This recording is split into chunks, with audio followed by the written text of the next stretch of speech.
Dingus and Dongus. Hey, Michael.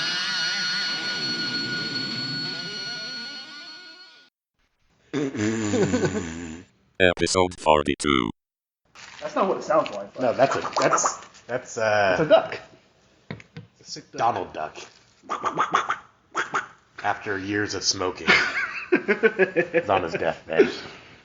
You've heard me balk at cornbread, right? Yes, I've recorded it and it's on an episode of the podcast. Oh, really? Yeah. Oh, fuck yeah.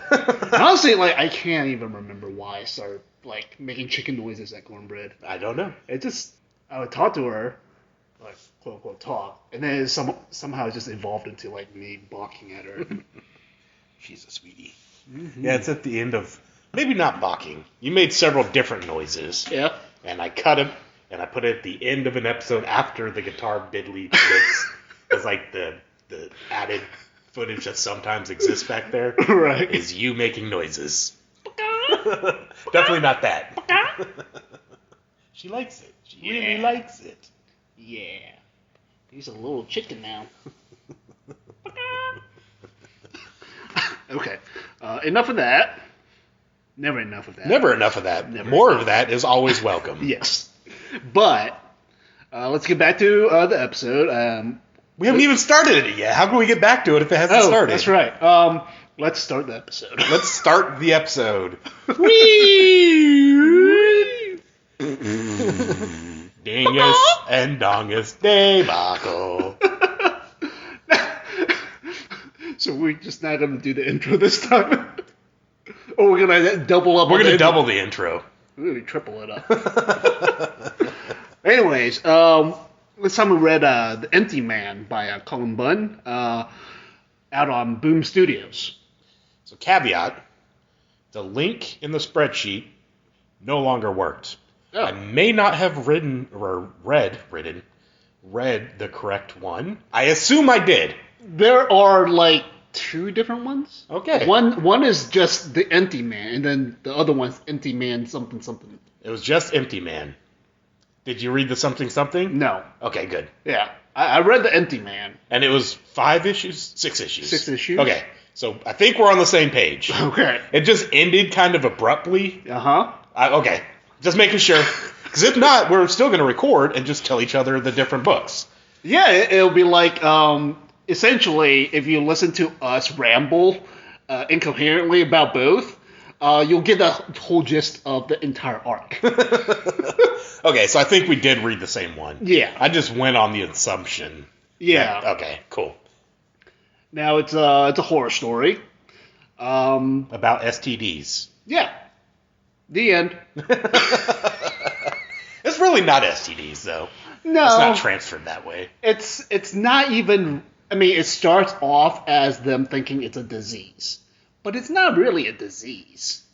Yeah.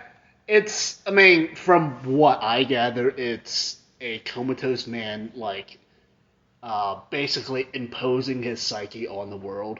Yeah, pretty much. Yeah. Which is a pretty fucking cool idea. And there are several cults that pop up, which I thought was neat. Yeah, like the FBI and the CDC. They are cults following this quote-unquote disease. Yeah, they're just trying to get a shred of the truth. Just like all the other cults out there. Just a little taste. They're all addicts. Addicts for truth. It's true. Shit, so, are we? I think we are in a cult, Yeah. but we don't know it yet. The D&D cult? Maybe. I just think it's a Dongus and D&D, and wow. It's like all of our interests wrapped up in 2 letters and the ampersand. That is our... What about Daredevil? There's no ampersand. No, there isn't. We could make it Just the two of the same letter. Yes. We'll write Mr. Marvel and ask him if we could change, or he could change Daredevil to Dare and Devil. Yes, Dare and Devil. It turns into a side. He gets a sidekick. Yep. And he passes some responsibility off. Like, No, I want to hear what you. I was gonna say, and then like he just does like circus daring acts, so he's Dare, and then the devil just runs around with a pitchfork, like burning people. I was gonna say Murdoch was gonna be the devil, as in he's a lawyer, and then his sidekick is just a scrawny kid telling people not to do drugs. What if it's like a scrawny kid that goes around and says like, "I double dog dare you not to do drugs." Yeah, I like it. There we go, Dare and Devil. Yep, $1 million idea, Mr. Marvel. I guess we can get back to the book. So there was a moment when the FBI or the FBI lady was being chased, or they were being chased, and there was this horror monster thingy that chased after them. Mm-hmm. They eventually ran it over and then dissected it and cut it open. Mm-hmm. And inside was a face. Yep. And then the face melted? Yep. And then all of a sudden there's a little girl floating in the air? Yep. What happened? Okay, so the creature is like a psychic emanation, like from the comatose guy. Imposed on this woman, but then everyone else saw it also. Well, the woman is only appearing to the FBI agent as a spiritual guy. No, not that one, but like the FBI agent lady had been seeing shit that the other guy couldn't see, and she wasn't telling him. Right. But then everyone saw this thing. Mm-hmm. So I just didn't I was like, well, so now everyone can see this? Okay, yeah, I think that's part of his expansion plan. Okay, yeah, expansion. Okay, yeah. Got it. It's like, okay, we've got a select few, the elites who have, I don't know, yes, I want to go with penetrated the cult. Yes. And now it's time to bring in the rest of the world by showing them weird Spider-Man monsters. It reminded me of like Alien a little bit. Yeah. A slight xenomorph without the xenomorph head. I guess. guess. and more creepy crawly than yeah. So yeah, there was a face inside. Mm-hmm. And it talked in riddles, and then it melted into a skull. It's like all of it. It's very bizarre, but also like in the context of this is just a guy who's been comatose his entire life and posing his psyche on the entire world. Makes sense in that respect, because the guy has zero experience with what the real world should even be. Well, true. But wasn't he also the catalyst for a bunch of suicides to begin with? Like, wasn't that what started a lot of... Yeah. a lot of the investigations around the world? Yeah. Basically, I don't know if it's 100% suicides. It's just weird violent shit? Events. Okay, gotcha. That could include suicide and possible homicide. Gotcha. And it's all tied to this message saying the empty man made me do it. Yep.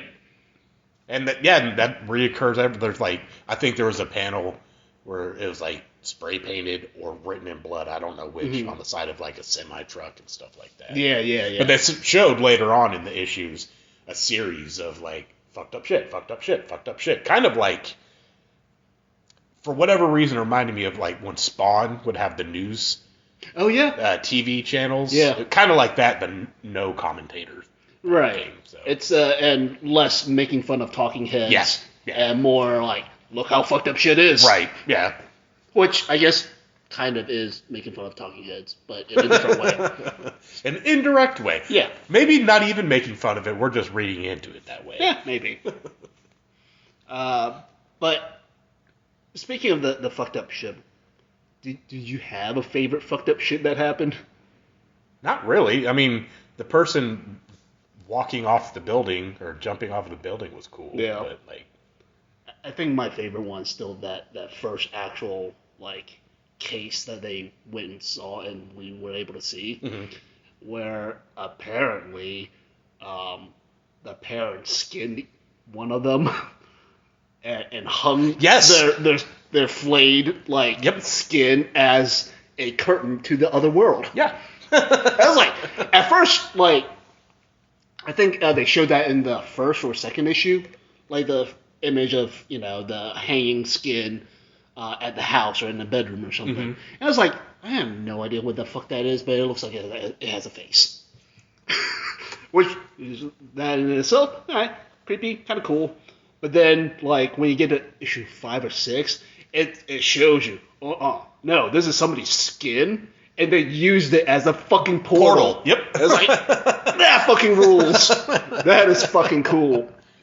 And it was like demonic hellscape, really.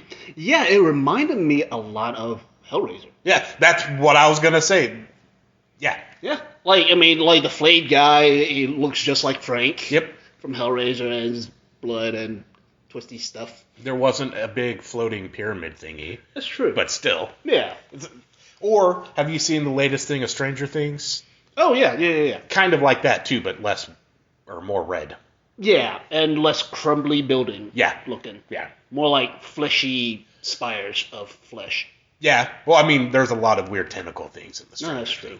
That's what Anyway. Anywho. It was a good book. It ended super open-ended, and other guy apparently is going to go fix shit. Yeah. I guess. I kind of like the way it did end, because, like, the question I had in my head is, like, what the fuck is happening? Got answered. I don't necessarily need to know if they fix it. Right. It's like, oh, okay, this is what's been going on. Yeah. Cool. Because I do find, like, shows or books that, they reveal the mystery and then, continue to resolve it. A lot of times, like, what interested me was the mystery itself. So I don't care about the resolution. Right.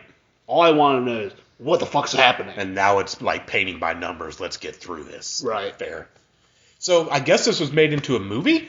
It was. Any good? Do you know? It was. No. Okay. Not good. It's 2 hours long, which is, fine, whatever. But it doesn't follow this story, the original story, too closely. Really, the only thing that ties it to the original story is there's a comatose man. Oh, okay. Yeah. That lame. Yeah. In fact, I'm going to ruin the whole fucking thing for you. So it starts off with like a 30-minute sequence of like something that happened in the past, and because that sequence is so long, I thought that was the movie. Yeah. And I was like, oh, okay, this is kind of cool. They went to Bhutan and met this freaky or found a creepy cave with a freaky statue-ish thing. That thing is really cool. It's worth looking at. But yeah, and then somehow one of the guys who was on the hiking trip, fell comatose because he was staring at the thing too long, I guess. That happens. Yeah. I've done that a few times. Right. you look at something for a really long time, and then suddenly your brainwaves just go blank. Usually it's boobies. Oh, yeah. I'll do it. I'm comatose now. Just watching them bounce is like, that's what my brainwaves doing right now. Woo. But yeah, after that, it cuts to, I guess, present day, where it's like this ex-cop helping a neighbor, friend, family finding their lost daughter. And what? Yeah. Okay. That sounds like not a good story. Yeah. Sounds like a story I've heard a ton of times. Mm-hmm. Was Liam Neeson in it? No. Then I especially don't care about a lost daughter or a kidnapped daughter. Yeah. Actually, the guy kind of looks like the dude from. Did you ever watch Euphoria on HBO? No. Okay. Well, never mind. But okay. So the missing daughter, right? Turns out they were playing. They were doing one of those creepypasta like challenge games, and that's why they were missing. So that's like another strike. Fair. Against the movie. Yeah. And the bottom line is, ex-cop really wasn't a cop. He's a construct made out of people willing a vessel to life to replace the old guy, the old comatose guy, because his body's failing. What the hell? So they need a new conduit to whatever the fuck that was never really explained. Yeah, it has nothing to do with the comic, really, other than a comatose guy. Right, and the name. Yeah. Weird. Yeah. I'm not going to watch. I was considering watching it. I'm not watching it now. There's so many other things. It's awful, and I just to make sure, because I like Cullen Bunn and what he's written. Mm-hmm. So I went on the movie's Wikipedia. It's like, oh, good, thank God, Cullen Bunn was involved with this. Right. There's no way he could have done something so horrible. Yeah. I also like that when I wrote his name down, it looks like I said bum. Cullen Bum. He's just a big butt. He's culling. He's culling all the butts. He's just going out there harvesting, separating the wheat from the chaff. But I mean, the comic book itself, I thought good. I think it was solid. Yeah, it was enjoyable. Only thing I didn't really grab it was kind of the art. It felt a little flat. I liked it. Yeah. And I liked the triangle panels. The panel layout I thought was really cool, because especially with the triangle stuff, because that usually happens when like some really creepy important shit happens. Yep.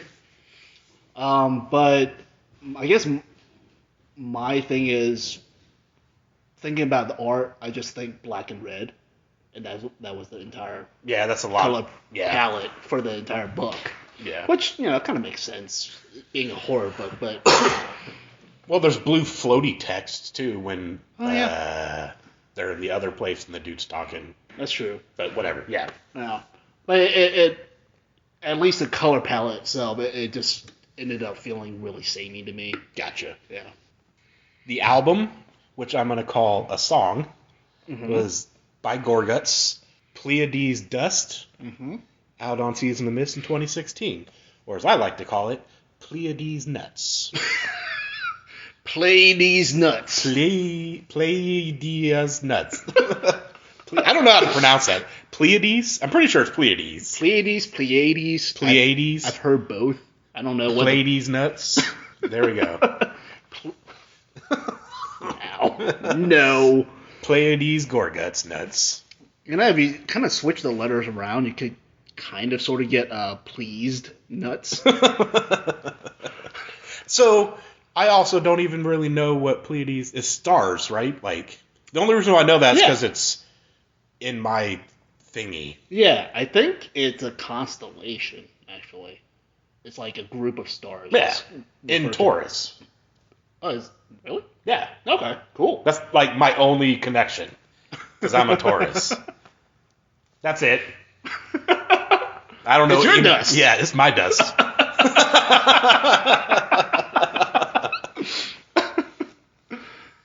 And it is one long track. Yeah, it's 30-some minutes? 30-something.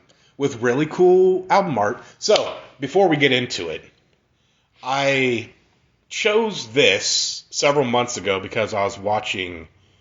Oh, hell, what's his name? The main dude. Luke? Luke. An interview he was doing, and he just seemed like a really genuinely fun, cool guy to hang out with. Mm-hmm. I don't know if he is, but this one interview made me believe that. Yeah. And he was talking about stuff. Anyway, this came up, and then I marked it down, and that's why we listened to it. Okay. It's because I was watching a YouTube. And I think I was watching a YouTube video because I was trying to find recent live footage because I was trying to book them. Mm-hmm. And that's one of the things I do is like, how do you hold up? You know? And then I just watched the interview and was like, well, you seem pretty cool also. Mm-hmm. And it was just, he was very humble. Yeah. And that was cool too. But anyway, it was a fun time. I don't know how to describe the music, but it was a fun time. Well, I don't know how much you know about Luke, but he does have like a composition background. Yes. Okay. I do know. Yeah, that's part of the. I think they were having an interview at a college or something. Oh, yeah. Too. But yes, Yeah, so I think that definitely shows up a lot on this particular release is his compositional background because to me it feels a lot like 20th century classical music. Okay. Yeah. I wouldn't really know. I mean, it's definitely not riff driven like most metal is. But it's also not just weird for the sake of being weird. Mm-hmm. Like, to me, I could actually structure it in my head right. when I listen to it. And a lot of, like, the more weird stuff, I can't always do that, and I get annoyed with it. Mm-hmm. But I don't know how to describe it, but it's like, oh, this makes sense. Right. These puzzle pieces fit for me. And it sounds really nice. And I think it's, you basically treating, like, bits and phrases and stuff, like, as themes that they develop on and bring back so it feels like a cohesive unit. Yeah. Well, I mean, I don't know if it needed to be one track. It could have been broken up. Yeah. Because I could tell different segments. Mm-hmm. Like, in the middle, it was so cool. Because there's kind of a little bit of chaos going on, and it's clearly metal. I don't know what kind, avant-garde. But in the middle, it gets really drony, and it reminded me of, like, background music in EVE Online. Yeah. Like an atmospheric space drone sound. Yeah. Right in the middle of the album.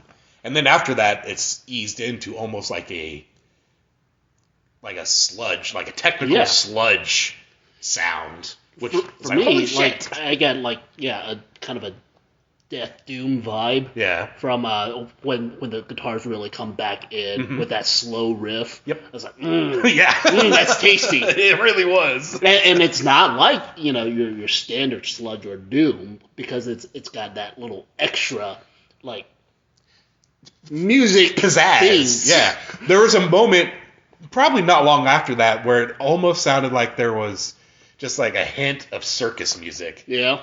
Like the guitar was going, nee, nee, nee, nee, nee, nee, nee, nee, nee, nee, nee, and then it would do something else. It's like, there's circus music in there. I fucking hear it for a couple seconds. Yeah, kind of, yeah. Like, go back and just really focus after that atmosphere part. Yeah. I can't tell you when. I don't know. Yeah. And it's all one track, so I can't. But, like, there's guitar moment that sounds a little bit like circus music for just a few seconds. It's really cool.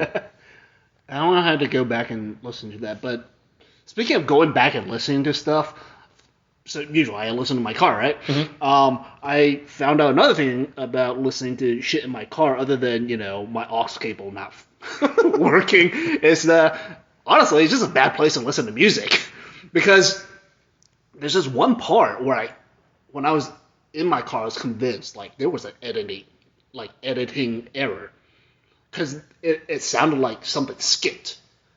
And I checked over multiple versions of that song. Like, I checked multiple YouTube videos, the copy that I have. I don't know, some other place. Yeah. Yeah. And it does the same thing. And I was like, what the fuck? All right, it has to be an editing error. It's on every single fucking version. And then when I came back home and listened to it on my computer, I couldn't find it anymore. I was like, God damn it! Is it just like your speaker not wanting to play that part of the I think so. track or something? Yeah. Well, I don't know. It's like I get that with like some other stuff where like certain parts of the mix just doesn't come through. Mm-hmm. So I'm like missing stuff. Well, I didn't know that's happened with me when I was trying to use my phone in my stereo. Because I absolutely drive a 1,000,000-year-old truck. Mm-hmm. And then even the CD player that I put in is super old. Like, I put it in, I don't know, 1,000,000 years ago, too. Yeah. So, but it did have an aux cable, so I would use that and plug it in my phone, like using Spotify or whatever. And it doesn't play every track layer. So I try it with Hammer Smash Face because I know that song front to back. I know every note. Like, I just know that song. Mm-hmm. And like there's a guitar layer that's just gone. It doesn't matter which chords I use. I try different chords. Yeah. So something with how my phone interfaces with that old ass stereo eliminates tracks. So I could see maybe there's something like that with the construction of the song. Maybe it's not being fed through. I don't know. Yeah, I mean, it honestly could be any number of things. Right. All I know is I probably shouldn't listen to albums in my car unless I know what it's like. If you listen to it once already, and then you could repeat on. Yeah. Right. And that's not to say I haven't listened to this before. I have. Right. Years ago, when it first released. It's just I haven't gone back to listen to it in a really long time. I don't know if I'd be able to. Well, I would have to do at least one listen not in a vehicle. Yeah. Because I'm focusing on driving, and I can't devote a listen, right? Right. But if you hear it multiple times, yeah. Anyway, great track. Yeah. I'm not going to call it an album. I refuse. Yeah. I mean, I guess technically, it's the length of a short album. Mm-hmm. Is it an album technically, or is it like an EP? What's it released at? Do you know? I'm pretty sure it was released as an album. Okay. Yeah. Also, doesn't really matter. No, not really. Mm-hmm. And for the most part, like, the distinction is so blurry these days. It is, especially with how many different forms of media something can come out on. Mm-hmm. Like, if we were stuck on just 45s or LPs, I get it. Yeah. But now, like, you can buy one song. Yeah. Just one song. Exactly. It's weird. Yeah. I think, I don't know. So I like death metal, and they haven't done death metal in I don't know how long, but it was still very enjoyable. Yeah, I mean, I don't know how much you've listened to the prior album, Colored Sand. Not much. It's still, I mean. Well, I mean, this is fucking 5 years old now. Yeah. 2016. Yeah. So 4, 5, 6. Yeah, 6. 6 years old now. Have they released something since? Oh no. Okay. Yeah, they've been essentially on hiatus. Yep. Yeah. God, stupid jerks. Damn it, Luke. I mean, he's not leaving Canada until something new releases. Basically, like, just come play anyway, asshole. Just take my money, leave your frigid northern Quebecois lands. he's too busy with his cabinets. I don't know. I mean, he is a woodworker, so yeah, maybe he is. I will give him wood. What do you want? What kind of wood do you want, Luke? I'll get it to you. Yeah, we got some Georgia oak. Yeah, I'll give you balsa wood. I got plywood. I'll give you plywood. Whatever you want. Come on. I got medium density fiberboard wood. Some corkboard, I can make it happen. Oh, God, I love Gorguts though. That's good stuff. Like, I love the early, like, straight up death metal shit. And, Obscura, where it was just like. Well, that's your favorite, right? Isn't it goes back and forth between From Wisdom to Hate and Obscura. I think I've just heard you talk about Obscura the most. Yeah. So. Oh, it's because it's also the fucking weirdest shit. Especially for, when the time it came out. Right. Which is like now in 2022, you can hear a lot of weirdo, dissonant, what the fuck's happening death metal out there. And really easily find it. Yeah. But when Obscura came out, I'm almost positive they were the only ones doing it. Yeah, at least recording it and distributing it at some level. Yeah. Yeah. So they're fucking way ahead of their time. Well, okay. For whatever reason, like, Atheist kind of pops in my head, but it's different. Mm-hmm. It is different. Yeah, but Atheist is death metal Rush. Yeah. And Gorguts is guitars thrown down the stairs. It's death metal in a Rush. Yes. Whoop, whoop, whoop. Butterfingers. But they make it work. At least in my opinion. Well, I mean, and they've been a mainstay, or at least Luke. I say they. I don't actually know who else is in the band. Because right now, it's hired people from, like, Pennsylvania, I know. Oh, it's the dudes from Krallis and Behold the Octopus. Oh, okay. So Cullen and Farrell. yes, Colin Farrell. Cullen and Farrell. Just like Dare and Devil. It's Colin Farrell and Pharrell. I like that collaboration. I don't know what it's going to be, but I'm here for it. Oh, yeah. Colin Farrell. Farrell. Colin Farrell. Yes. Well.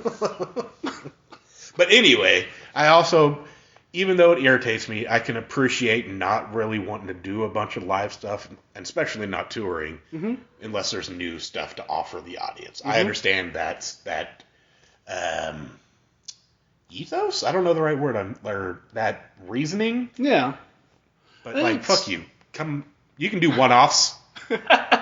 I guess, like, there is a difference for, older musicians who have, an actual other career. Right. And a whole life outside of this thing that, admittedly, like, millions of people really enjoy across the world.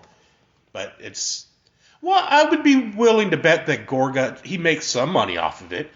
Maybe not a comfortable living, but I guarantee at this point he's probably in the green off of Gorguts. Yeah, probably. I would wager. Yeah. Especially, I would say that. I'd be comfortable saying that. Hey, Luke, you want to, call us up and tell us? Or just come to Atlanta. You don't have to tell us. No. Get your balsa wood and go home a happy man. You think he's going to have to pay duty when he hits back? Now he's going to smuggle it back.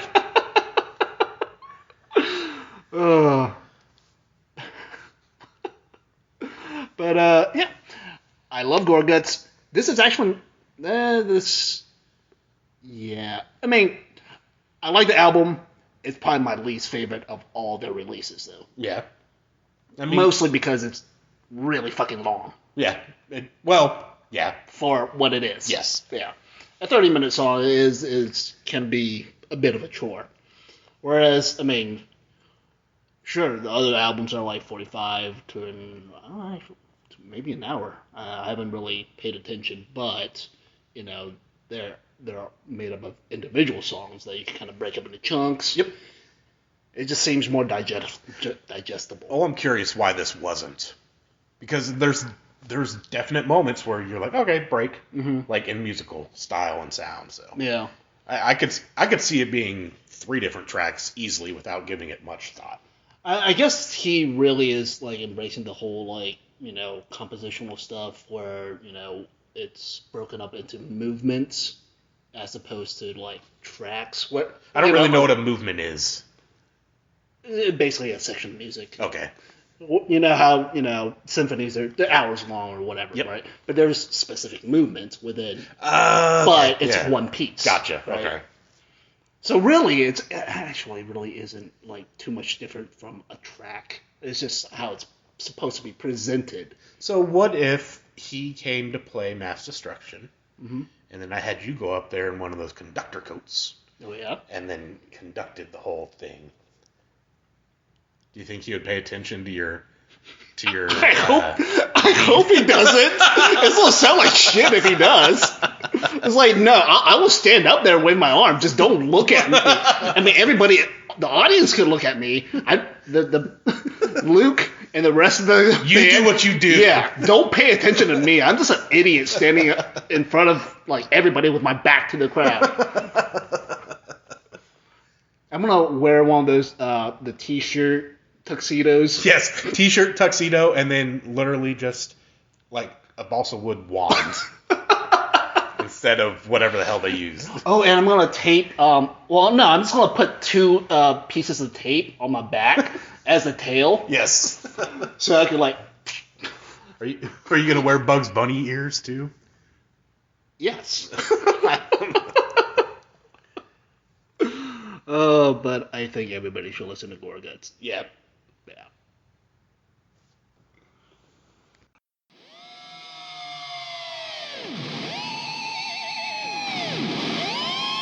Dingus and Dongus. Hey, Michael.